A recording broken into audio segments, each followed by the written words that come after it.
Guys, it's me. I'm going to turn my volume up all the way so you can hear me, hopefully.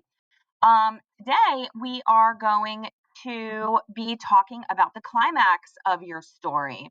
So, as you know from your timeline, the rising action took up quite a bit of your short story so far. The intro was about half a page to three-quarters of a page to a whole page. Mine was three-quarters.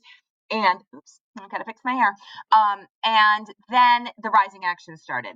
That took up about 3 or 4 boxes on your timeline.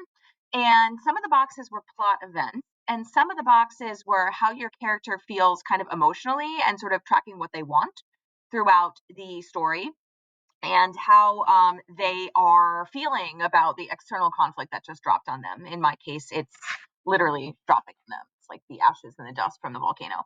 So we know in my story, I had a couple boxes where my main character's lost. He sees the fire come down the mountain. Fire, a voice suddenly shrieked, and then everyone is screaming. And then someone, she can't find her mother. She has no idea why she started daydreaming and wandering around. And she starts just following people randomly, scrambling away from this like ball of fire that's going down the mountain. And then someone grabs her arm, and it's a little bit creepy, and she doesn't know who it is.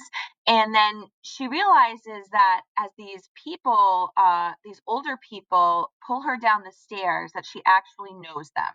So I'm going to pick up here and I'm going to read you what I have of my rising action, and you'll see how long it takes. So I had 3 points on my timeline. One, the volcano starts and she sees it. Two, the old people pull her downstairs. Three, they tell her what's happening. And then four, she kind of debates whether or not she's got to leave and go find her family because that's her goal. So I left off with, "Come here, little girl," a hoarse voice whispered. I screamed and whirled around. A man with a white beard and a woman with long white hair were trying to drag me down a flight of clay steps into a dark cellar. I tried to get away, but his grip on my arm was firm. Before I knew it, I was inside a room and someone had slammed the door. So that's a lot of action. And I had a little dialogue as well in there too, and some description. I explained they're old, clay steps, a dark cellar. So I'm setting up the setting here. I was sitting on a dusty floor, wondering how I managed to get kidnapped in the middle of whatever complete catastrophe was going on outside, when the old woman with the long hair struck a match and lit a lamp, illuminating the cellar. So that was some research I did. I had to figure out how would they have lit a dark place. Turns out it was an oil lamp. It was then that I saw that these people were not strangers, but my grandfather's old friends, Albus and Cassia. "Claudia," hissed Albus, pushing a workbench in front of the wooden door he had just slammed shut. He spun around. "Heed what I say." I had to look that up too, because I had to look up kind of like how people would have talked. He strode across the room and knelt in front of me, grasping my hands. "The mountain is erupting. The fire and ash will roll down the hill and kill everyone in the streets. Where are your mother and brother?" "I don't know," I answered tearfully. "I left them back by the entrance to the market some time ago. My mother told me to go to the fishmonger, but All of a sudden, my thoughts were jumbled. I must have wandered off. It was then that Alvis's words rang in my head. So now she's going to like remember what he said. "The fire and ash will roll down the hill." Oops, I realized I said mountain. "The fire and ash will roll down the mountain and kill everyone in the street." What if they are still out there? I thought. So I had to like give her a minute of remembering her family. Otherwise, it would have gotten too far away from the point of my short story. I scrambled to my feet. So this is another part of the rising action. So now I'm on part 3 of my rising action, and I'm really going to stretch it out. "I must find them," I declared, heading to the cellar door, trying to lift the enormous bench with my scrawny arms. So here's the point where you want to slow down. So you don't want her to just run up the stairs and die, right? Like that's not what you want. You want your reader to be dragged along. There is nothing that a reader hates more than having to wait for the answer to the story. It's like when I would end a chapter of Drums Girls and you wouldn't know what was happening. And you'd be like, "Oh my God." You really want to keep them in suspense. So this point in my rising action, I am going to really take a long time before I let my reader know if she's going to leave and try to find her family or if she's going to stay with them and stay safe. Okay, because that's what they're going to want to know. And I'm going to make them wait for it. All right. So during this time, she's going to have a debate with herself. No, Cassia yelled, hobbling towards me, her age making her gait slow and unsteady. For a moment, I felt bad that I had caused her to have to jump after me, and then I realized that if what Albus was saying was true, this was a matter of life and death. I had to find my family. Now. Albus jumped in front of me. Listen to me, he yelled in a tone so unlike his usual gentle one.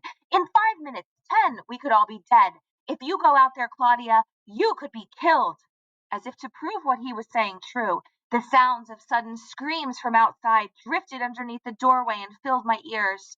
I looked into his brown eyes. I had to look that up too. A lot of people in ancient Rome had brown eyes, so I gave him brown eyes. If we stay down here, we may have a chance at survival. This cellar is made of stone and clay. They may resist the heat and the fire. So I had to also tell my reader why this is a safe place, because those things are fire resistant. Won't the gods save everyone? I asked, my voice wobbling. Cassia grabbed my hand. Dear child, if there truly were gods, would they be wishing this hell on earth? Now come with me, she began, pulling me into a dark corner of the room. I reluctantly turned and started to follow her. Oops, I should make a new paragraph here because she's moving. My thoughts of my painting, my birds in the fountain, surely covered in heavy gray and brown ash by now, my pigment and dye stall that I loved so much, things ruined by the cloud of smoke and dust rapidly descending down the mountainside. Then my thoughts switched to thoughts of my brother crying. Okay, so here's something I want to do that I want to show you. That's a really cool trick.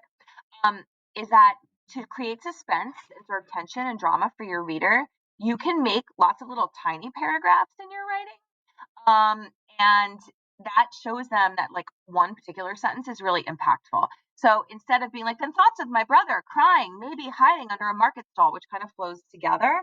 So what I have is then my thoughts switched to thoughts of my brother crying, maybe hiding under a market stall table or in a door frame, screaming as a heavy cover of smoke and fog started to cover everything he knew. Dirty tears pouring from his big brown eyes and leaving filthy streaks down his chubby cheeks as he searched in vain for my mother, for me.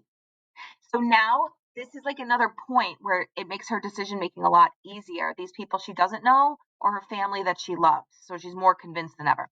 Just steps ahead of me, Albus was opening a small door which led to an inner room in the cellar. Quickly, quickly, he was saying. I can feel the heat coming down upon us. The fire will end the village as we know it. Safety was just ahead of me, and my family was behind me, in danger. Cassia was pulling me into the doorway where Albus had lit an oil lamp and was beckoning me to crouch down onto the cool ground. Already the air was thick with smoke and fog and a dreadful warmth that seemed to grow hotter by the second.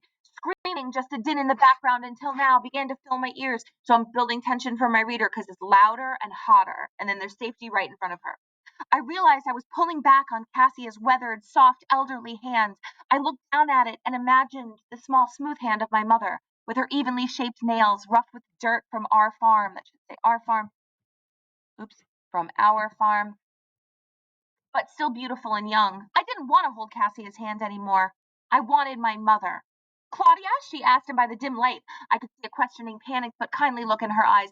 Claudia! I swore I heard my mother's desperate voice calling out for me in the back of my mind. Okay, so now she's going to make her decision, okay? This is the climax, and it's fast. The climax is fast here, okay? And it's going to go into where she's going to die, but I didn't do that part yet. In a flash, I dropped Cassia's hand and whirled around. I ran back to the doorway, and with all my strength, I pushed the heavy wooden bench in front of it. It scraped across the floor, dimming out the sounds of Albus and Cassia yelling warnings, their hollers of Claudia, no, it's too dangerous. But all I could think of was my family, how I might have a chance to save them, how even if I couldn't, I would at least be able to see them one more time. I opened the heavy iron latch and flung the door open. Okay, so that's my rising action about to lead into my climax because we understand that the climax is going to be that she's on the street, she looks around, there's a ball of fire coming toward her, and she dies. Okay, so climaxes should be full of action and thinking. Also, you can try the thing where you separate into lots of paragraphs for drama, and that really adds tension to your reader. Give them things to experience with their five senses. Smell the smoke, hear maybe the mother screaming for her, hear people's voices, give her inner thinking, think about the danger, think about what she wants, give her things to see, safety in front of her, things to feel like the heat, and you will create a really, really good stretched out rising action into climax for your reader.